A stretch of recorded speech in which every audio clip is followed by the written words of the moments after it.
Okay, a few reminders first. We'll look at the variety, let's say projective. And we say that X is rational if it is birational to a projective space over K. Now, X is stably rational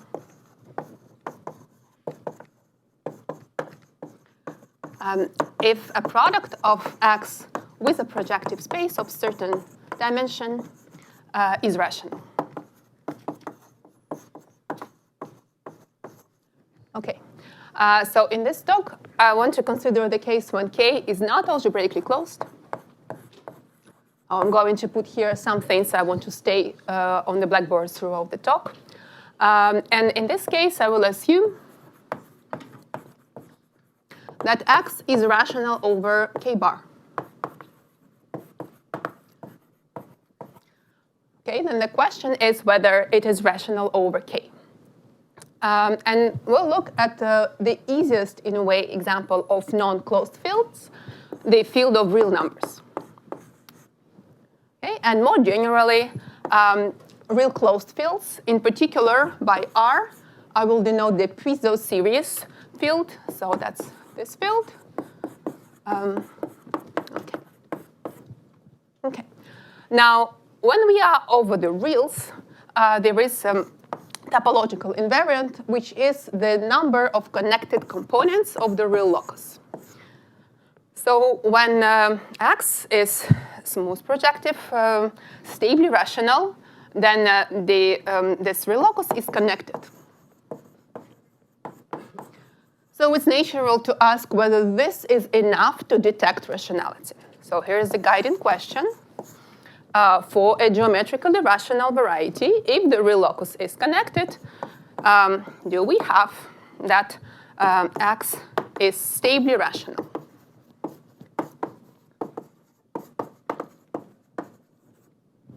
Okay. So let's start with some small dimension, as usual. So in dimension 2, the answer is yes. In fact, it is rational then. Connected implies X is rational. Okay, and this is goes back to Comisati. Okay, let me skip one dimension and look at a particular example of dimension 4. So this is a work of Hassett, Kohler, and Chinko.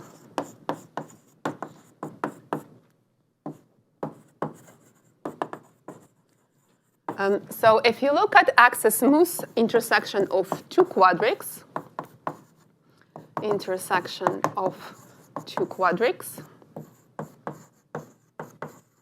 same thing. The connectedness of the real locus is enough to detect the rationality. Okay, X connected. Sorry, I'll write it again. Okay. Okay, now let's do the case of dimension 3 more systematically. Okay, I think I'll do it this way. Okay, so we'll look at X in dimension 3. And let's recall which invariants that detect non-rationality do we have already over the complex numbers. So invariants over C. So for threefolds, it goes back to the 70s, and one that comes to mind is intermediate Jacobian by Clemens Griffiths.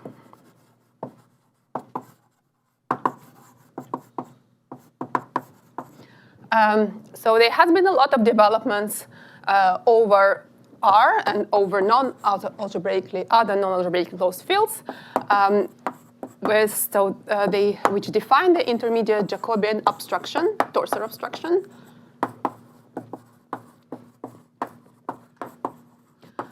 So these are works by Hassett and Chinko, Benoit Wittenberg, also used by Fry, G, Sankar, Vogt, Biray, and others. And indeed, here one can have X connected, the real locus is connected, but not rational.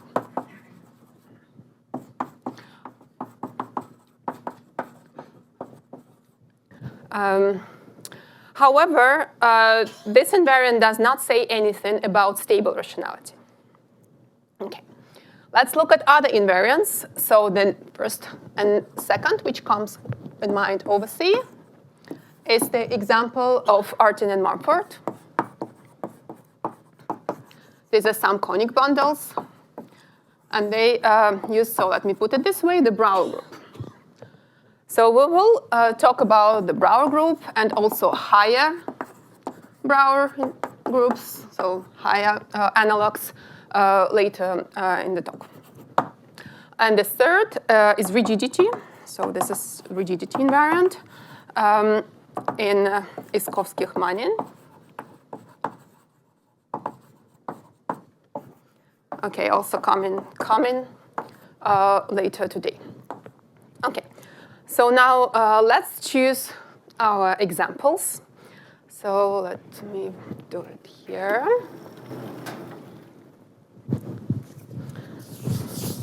Why did you take this?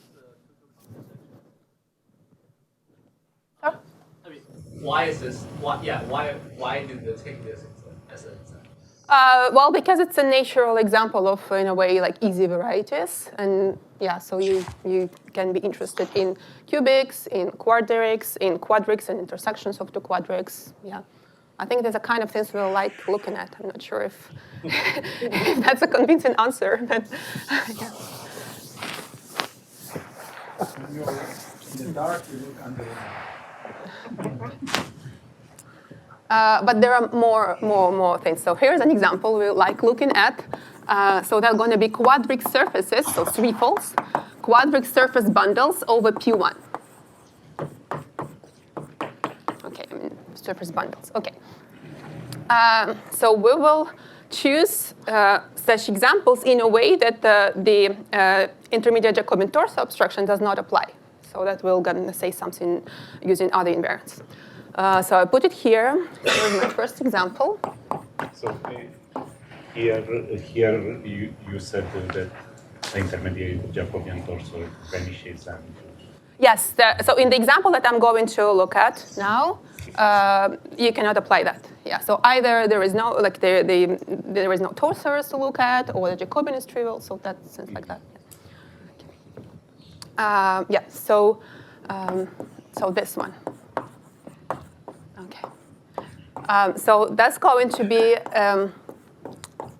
quadric surface bundle. This is an affine equation. Projection to A1 is given by projection to U.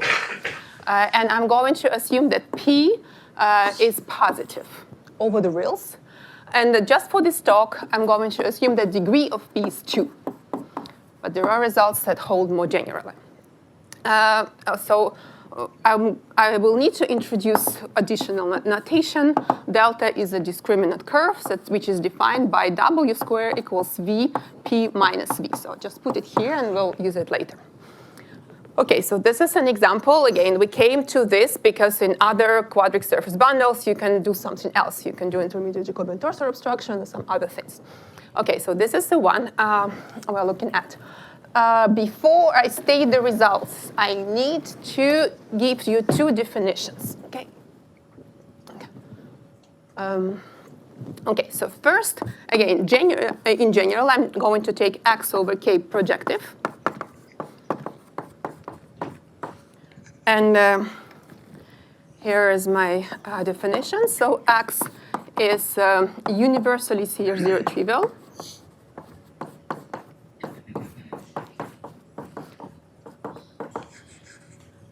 If the following holds, so you take the Chow group of 0 cycles on X, and you take a field, a large field, any field containing the base field, and look at that group, and you want the degree map to be an isomorphism for any, if for any field containing K, the degree map is an isomorphism.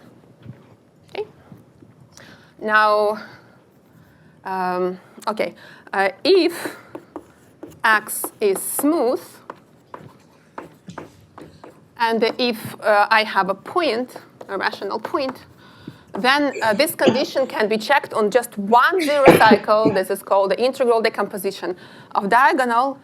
So enough to check that eta, the generic point of X, minus this point is 0 for f, the function field of X. Okay. Now,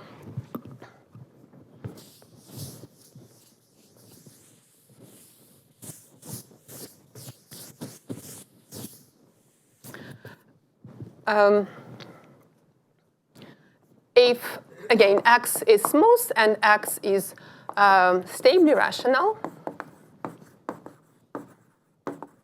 implies that X is universally CR0 trivial.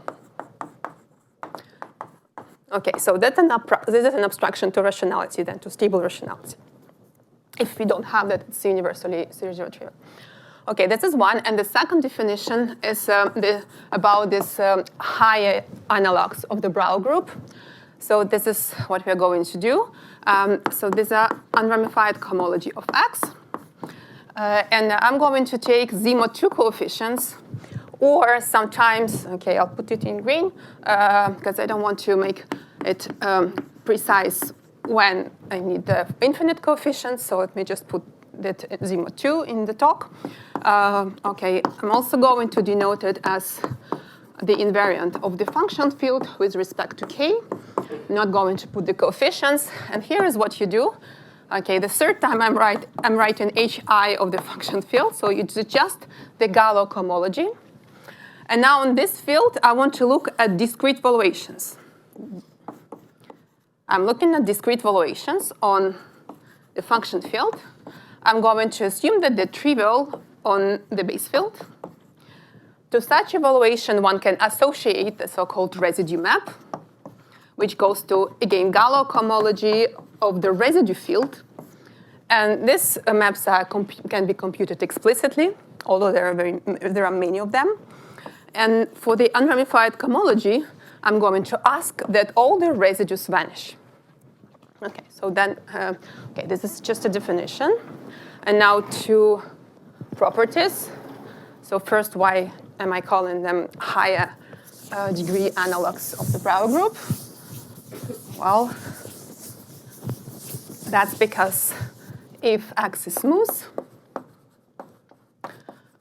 then you do recover the Brau group, actually the two torsion, because we are with Z-mod 2 coefficients, as H2 unramified.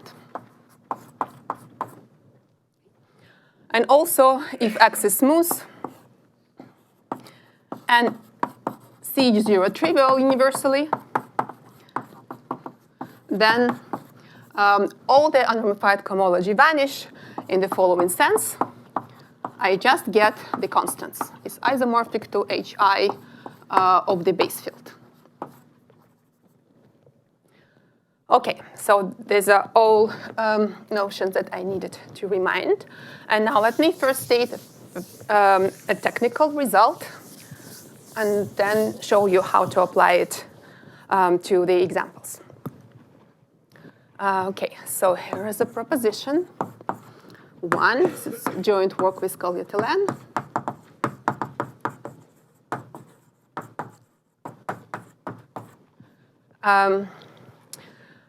Okay, so X as an example 1. So this is this equation. And let me call W the product of X with delta. Okay. So now the proposition says the following assertions are equivalent. So first, X is universally CH0 trivial. Okay, second, I'm going to look at a particular Galois cohomology class. So I'm looking at U plus V minus 1, minus 1. Okay, this is my coordinates. So here is U and here is V. So this function lives in H3 of the function field of W, which is a product. Okay, you can look at this class, and I want to ask that it is 0. Okay. Now comes the the elementary condition. So this function u of v plus v, again, in this field, is a sum of 4 squares. Okay, a sum of 4 squares.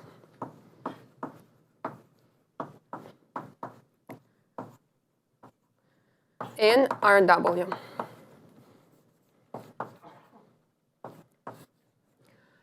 And lastly, so for one particular field, this field of functions of this discriminant curve, I want the unramified cohomology to be trivial. So H3 of f is isomorphic to H3 of x unramified of xf. Okay, so very briefly, I'll just tell you, or maybe let me say it here, where it is coming from, but I don't want to give all the details. Okay, sketch.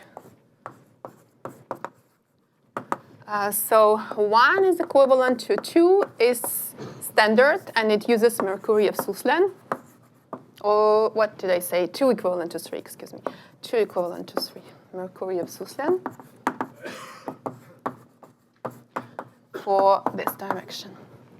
Okay, saying that u plus v is represented by the form -1, -1. Now, what do you do for 3 is equivalent to 1? 4. 2. Sorry, is equivalent to 1? Yes. Now, this goes back to the work of Kollert-Telen and Skorobogatov in the 90s. So for this particular quadric surface vibrations, they studied the Chow group of 0 cycles. So A0 of x, let's take the function field. So this is the kernel of degree map. And they associated certain classes to elements in this group, which live indeed in H3 of this R of W. And if you look at the construction, if you look at the generic point and minus a particular closed point, which lives in a singular fiber over infinity, then you see that actually you do get this class, u plus v minus 1 minus 1. Okay, so this is where it's coming from. So I think I won't say more on that. And I want to discuss the applications for this.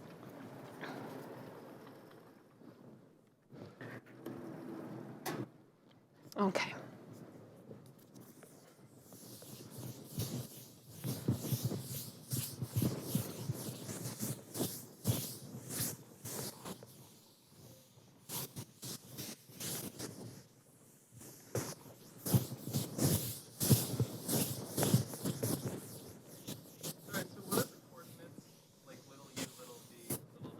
Yeah. What, I mean. It's an affine model. What are the coordinates on? So it is over reals. Okay, so then you see, I'm talking about quadric surface vibrations. So the u is a coordinate of P1, well, actually A1, right? And then you have just another curve, W squared equals Vp of minus V. It's just in degree 2 case. It's an elliptic curve, lives in actually P2, because I want to look at everything projective. Does that make sense? Yeah? Okay.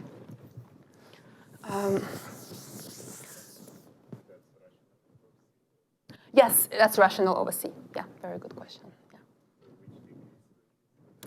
Oh, yeah, it's here we take degree equals 2. Yeah. And I was asking over C, is there an easy criterion in terms of degree, or? Yeah, I think for this case, yeah, over C, they are rational. Yeah, you can easily see that. Okay. So namely, yeah, you have -1, which is a square, right? So then it works. Okay. Now, okay, let me introduce one more notation. So now, okay, I'm going to make it even more confusing. So we have these three equations, and I'm going to add one more, which is going to be this elliptic curve. D square equals u p of u. Okay, so not minus. Yeah, there is a difference. There's p minus v, and here is u p of u, which is an elliptic curve in P2. This is all I want you to look at it over reals. Okay. And we'll say that definition, due to Zarin, E has odd complex multiplication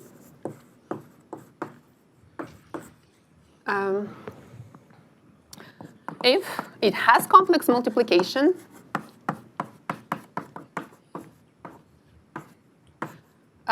and W satisfies equation, it doesn't matter, let's do it this way, with integral coefficients, and I want D to be odd. Okay? So it's just a condition, and now I'm going to state the first result. Let me put, okay, X is in example 1. And let me give the name to P. P is going to be x squared plus, P equals u squared plus a u plus b. Right? Okay, so first, if b is greater than or equal than a squared over 3. Over 3, not over 4. 3. Over 4 is the condition for p to be positive, right? Now, it's greater than or equal to a squared over 3, then x is universally CH0 trivial. Okay. Second, if this curve E, this is E, okay, E has odd complex multiplication, same thing. X is universally CH0 trivial. And finally, if we are over the real closed field, over this field, I'm going to call this, I'm going to call it Y, which is defined by this same equation, but let me write it slightly differently, u minus 1, u squared plus t. Okay, the same type, you just call this u, and then you get the same type of equation, and t is this infinitely small element of the field, right? So this one is not universally CH0 trivial, and in particularly not stably rational.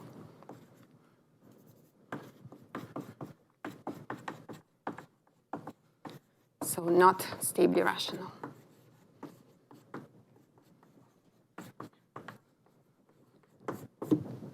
Okay.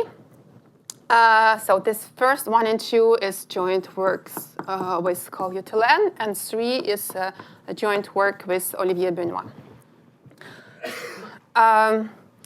Okay, a few remarks before I discuss the proof.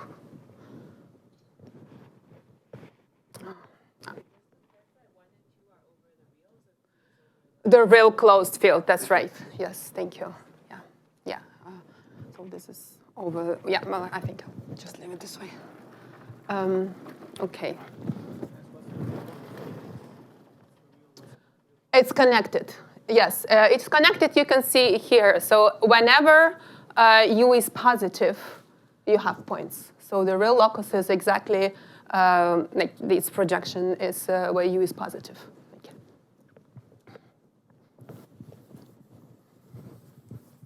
Yes, thank you. Of course, it makes sense. It was like the first question I've started with. Okay, so let me first do a few remarks. Okay. So on what is known, So over reals, X as an example in example 1. For those varieties known, none of them is known to be rational.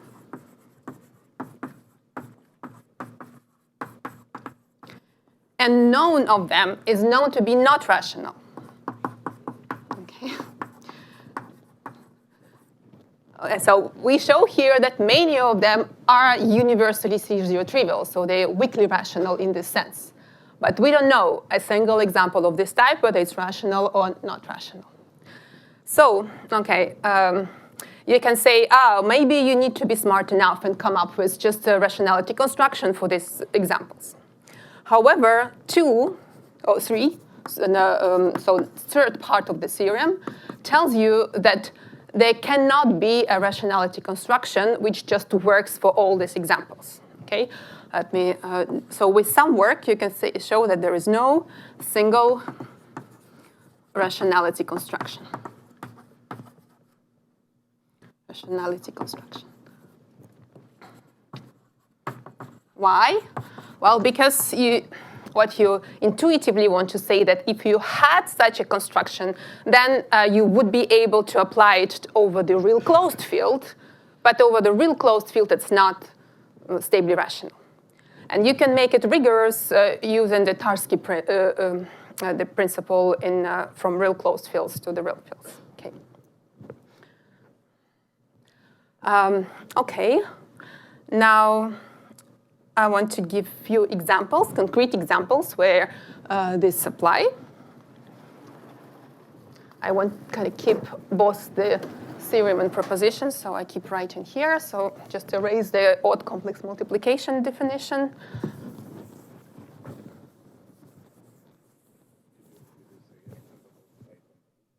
I will say, yeah. Now this is the statement I chose to give like a bit more detailed proof of. Yeah, just after I finish with examples. Oh, I want you to say also in terms of G invariants. Sorry. Yeah. So when B is greater than or equal to A squared over 3, well, that just corresponds to the G invariant of E to be positive. Now, you may want to ask, okay, you have this weird definition of the, or not weird, of the odd complex multiplication. Does it happen often? The answer is yes, it does. So Zarin showed that the G invariants of elliptic curves with E has odd complex multiplication are dense. Okay. In minus infinity 1728. Okay, so they are dense. So this happens often. Good.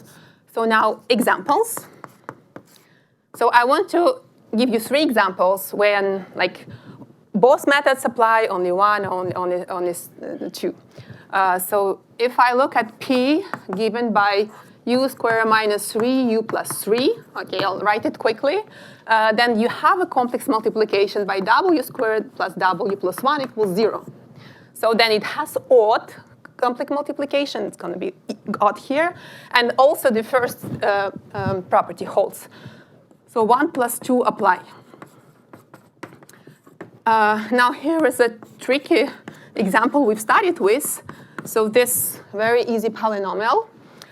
We still don't know, again, if it's rational or not rational. But you have the complex multiplication, but it's not odd. So only 1 applies. And now 3. If you take, okay, you need to find 1 when only 2 applies. So here is 1.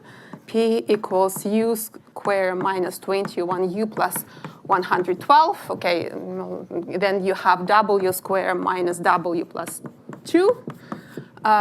This is the equation for the w, and only 2 applies.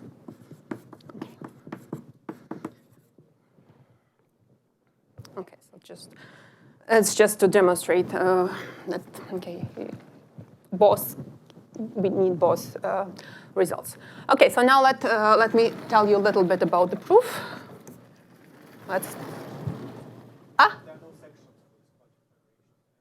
Yeah, it has no section. Yeah, yeah.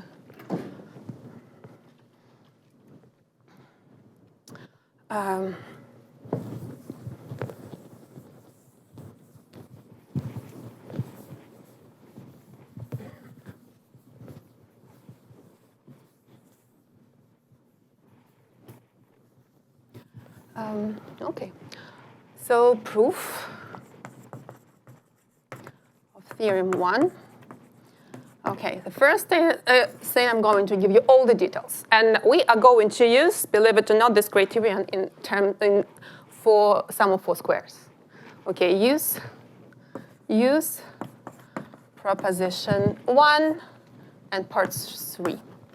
Okay, so let me write it explicitly. We have x squared plus y squared plus z squared equals u times u squared plus au plus b, right? That's what I told you.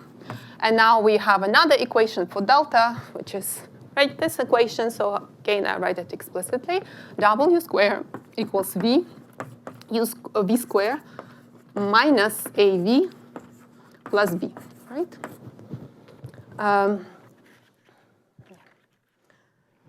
So I'm going to make the sum, and okay.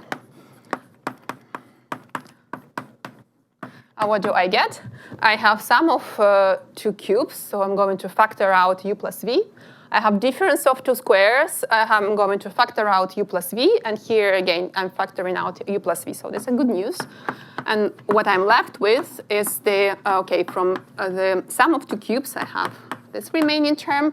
Then I have au minus av, and then I have plus b. Okay, now you want to extract some squares in the remaining expression. So let me write the result. I hope I'm not lying. So that's first square. So we've killed uv factor. Then you have v minus a over 3. Forgot the coefficient. Okay, times 3 over 4. Okay, and then what you have is, okay, magically you have b minus I squared over 3. Now, if you allow this to be positive, so if this is positive, then it's u plus v times sum of 3 squares. Right? Now, sum of 3 squares is also sum of 4 squares. And so that gives me that u plus v equals, so it's a ratio of, all right, this is sum of 4 squares, sum of 4 over sum of, okay, let me write it also 4, because sum 3 is also 4, so just take 0. So that's the sum of 4 squares by Gauss, perhaps, right? So, well known. Okay, so that's it. So that's it, the first part.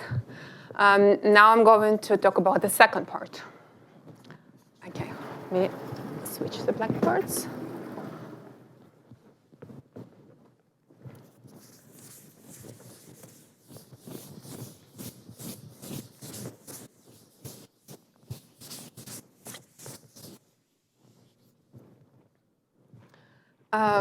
Okay, so this is the second part.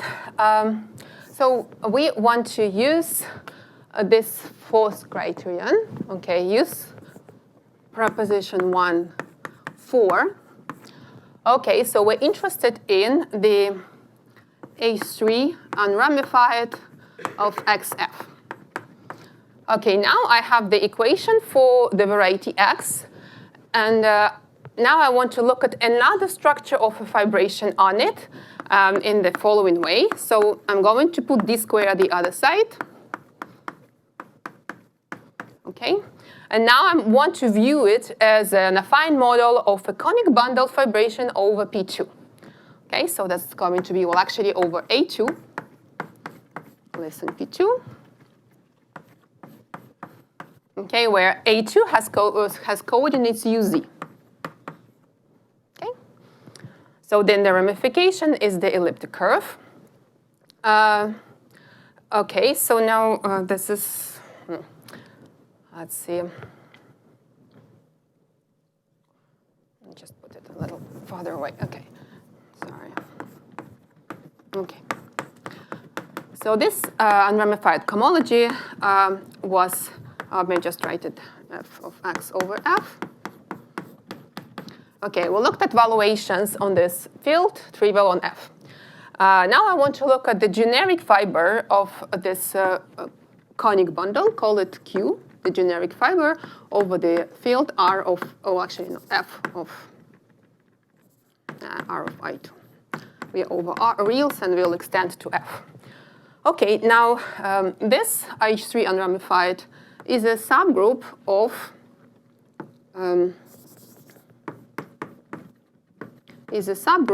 H3 unramified of F of A2 over F. Can you see it? Okay. Oh, no, sorry. Of F of X over F of A2.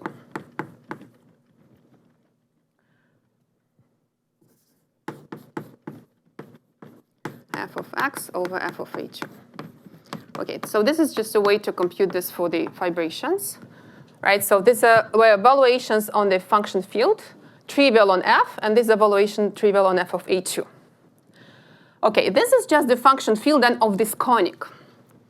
Okay, so now I can look at a map from H3 of F of A2. And so for conics, it's known to be surjective. So any unramified class comes from the function field of A2. Okay, let me write there what can I do with it. So I'm going to make a better diagram.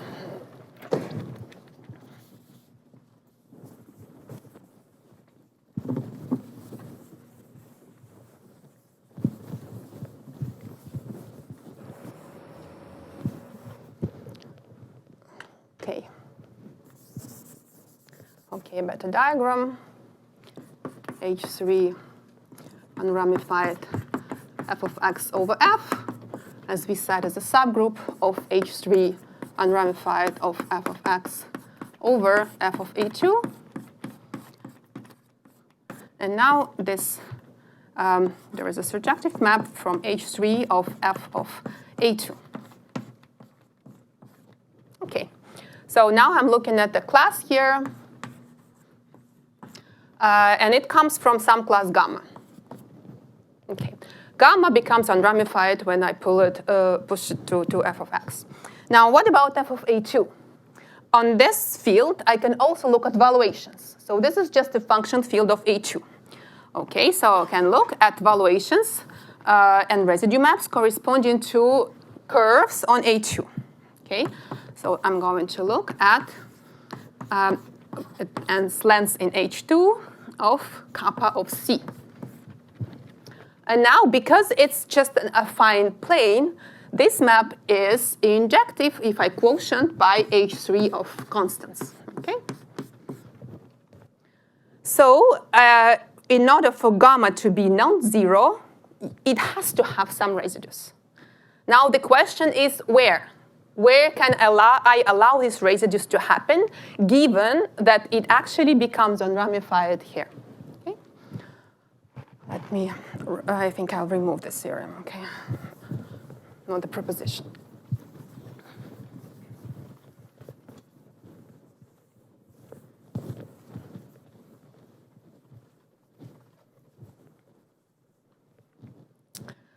Okay, so then claim is that the residue of gamma is always 0, but this elliptic curve. Okay, this is exactly the elliptic curve we looked at, right? D squared equals UP of U. So it's only allowed to be non-zero for the elliptic curve, and in there, it actually belongs to in Brouwer group, not only in H2, but in the Brouwer group of the elliptic curve extended to the field. And not only that, it actually goes to 0, in Brouwer group of EF square root of -1. Okay,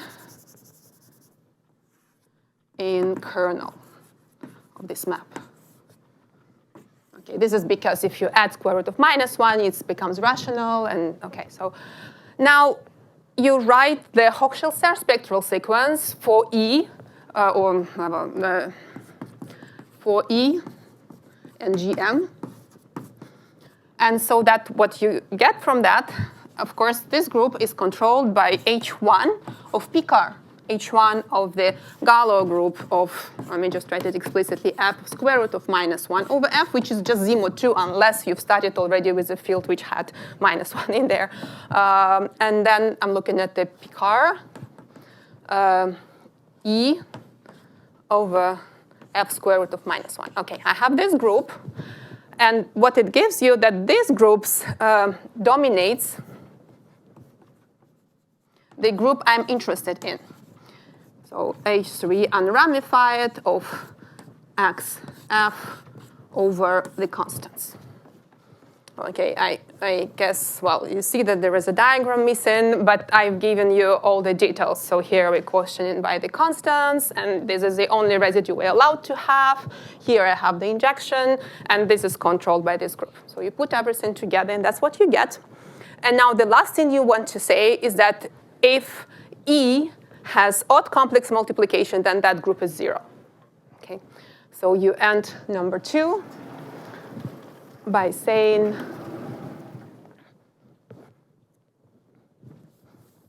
okay, this is my bad diagram, but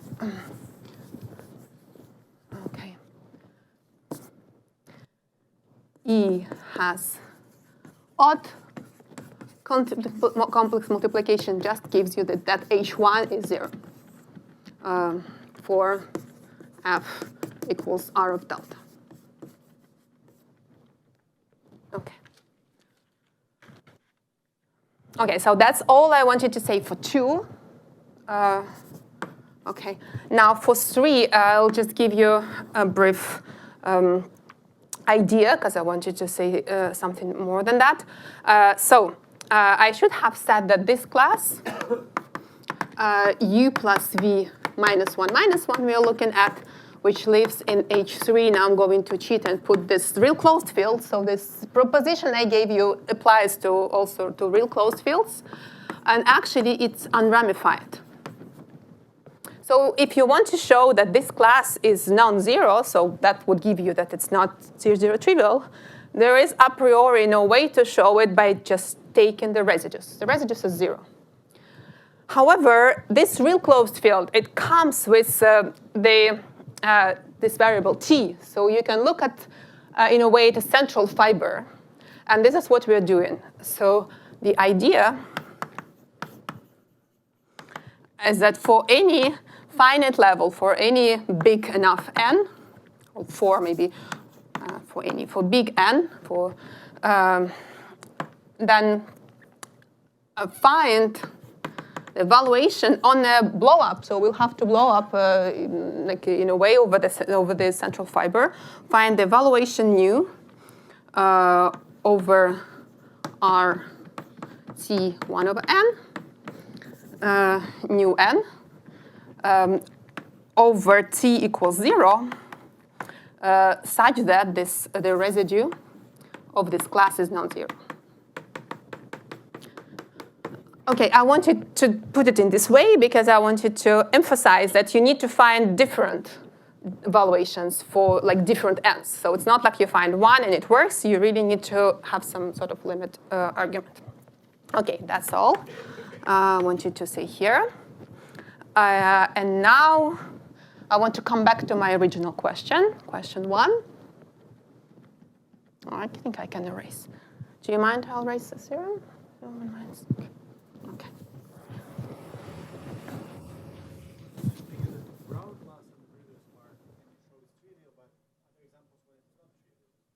Yeah, H1 can be, actually, H1 is not necessarily 0. For example, we also computed that if you do not have complex multiplication, then this H3 we're interested in, or like H1, is generated precisely by this class, U plus V minus 1, but we don't know if it's 0 or not. Okay, so we know that this is the only one, basically, which matters, but still we cannot say more than that. Mm-hmm.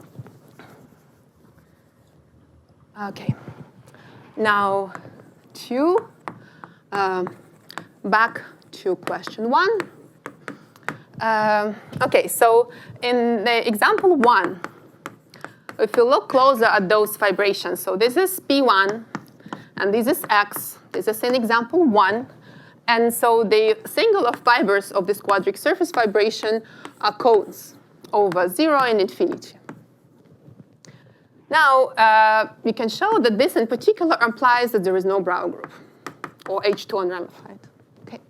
However, it's also known that if you allow planes, if you have a construction with planes, okay, then it will give you the Brauer group. So let me give you the statement. Okay, I'm going far.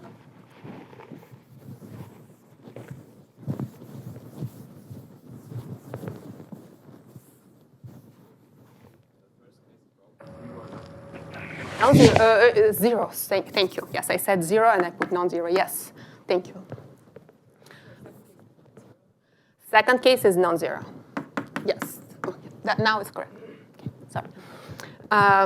Okay, so here is theorem 2 with Alena. So here is a concrete example of this type. I'm going to look at x squared plus 1 plus u squared y squared minus u z squared plus t squared equals 0. Okay, this time u is still a affine coordinate of A1, but I chose the projective coordinate for my surfaces. Okay, now so this is my x, and the okay, x of r is connected.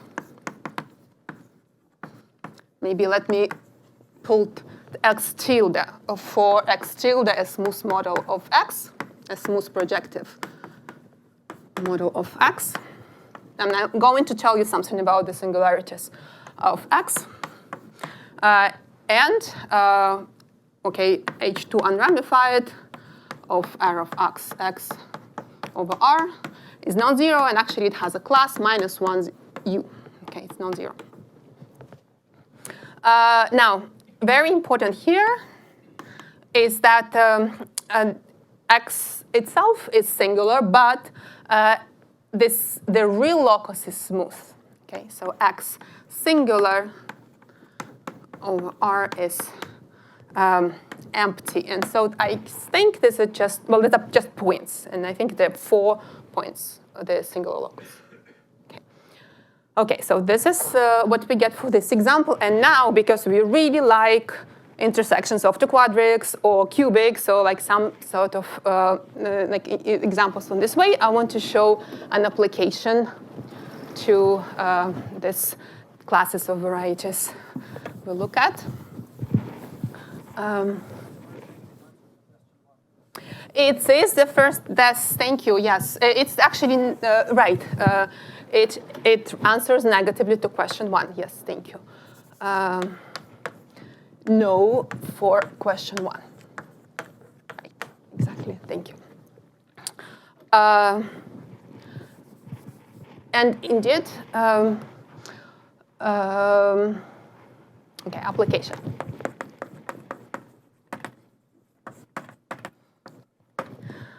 Okay, so it's known for question 1, but it's for like this particular quadric surface bundle. So not everybody loves quadric surface bundles, but everybody loves cubics.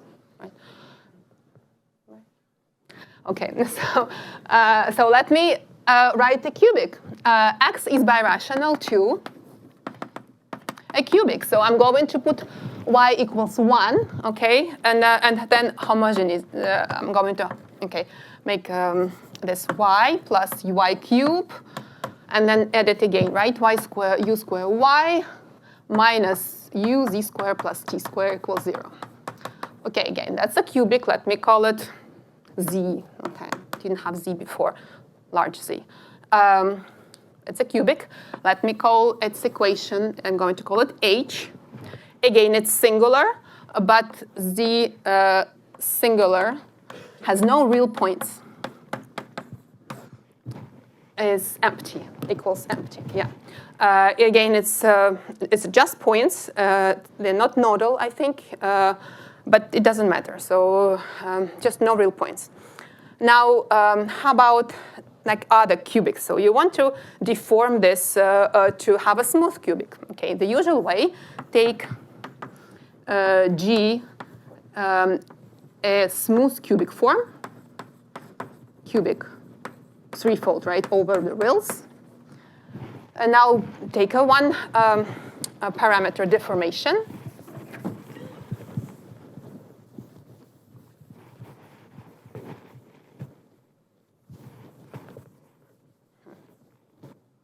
Okay, I guess let's go. I'm just going to tell you the statement, and that's it.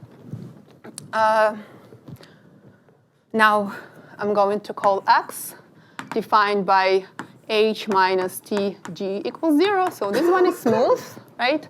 And now I will go to look at the generic fiber over t, right? So that's going to be over r of t, right?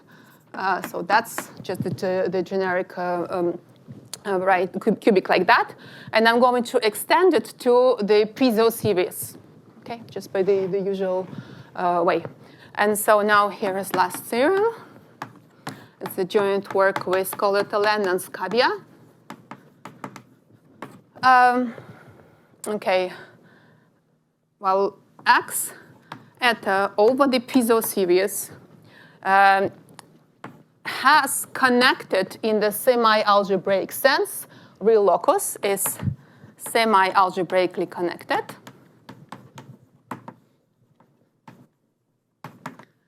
And it's not stably rational because it's not universally C00 trivial. It's not C0 trivial.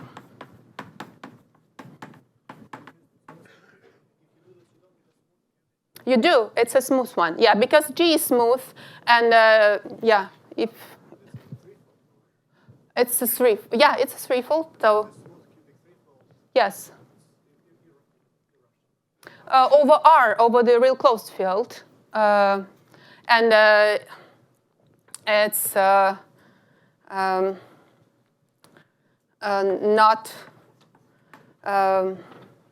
okay, let me just tell you, not stably rational.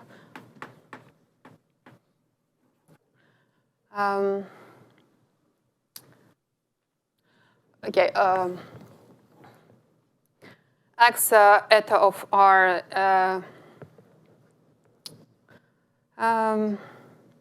is semi-algebraically connected, now C0 trivial.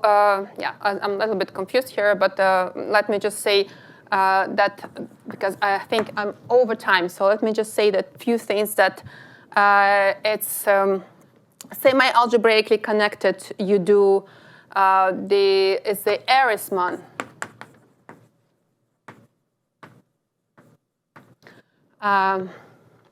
Ehresmann over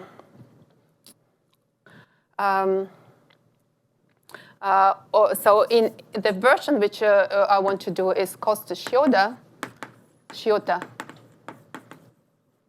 And for the second thing, you do the specialization over the rails, over the non-closed fields. And because I'm confused with cubics, let me add one example of quadrics, of intersections of two quadrics, that I should have taken that from the beginning. X is also birational to intersection of two quadrics, which is just take x squared plus 1 plus u squared minus uv equals 0, and now v is d squared plus t squared, okay? So maybe just forget about this cubics.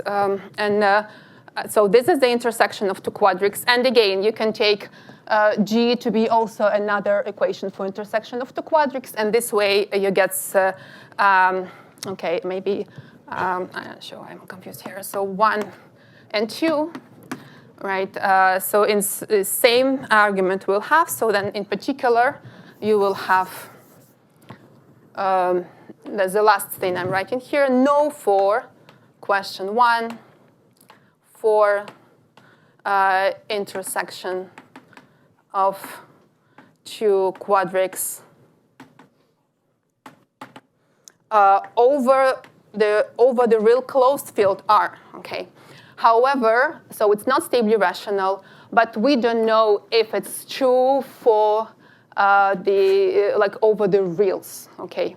Over the reals, we don't know if it still can be X not stably rational, but it's no over this real closed field. Okay. Yeah. I guess that's all, and I'm 5 minutes late. Sorry.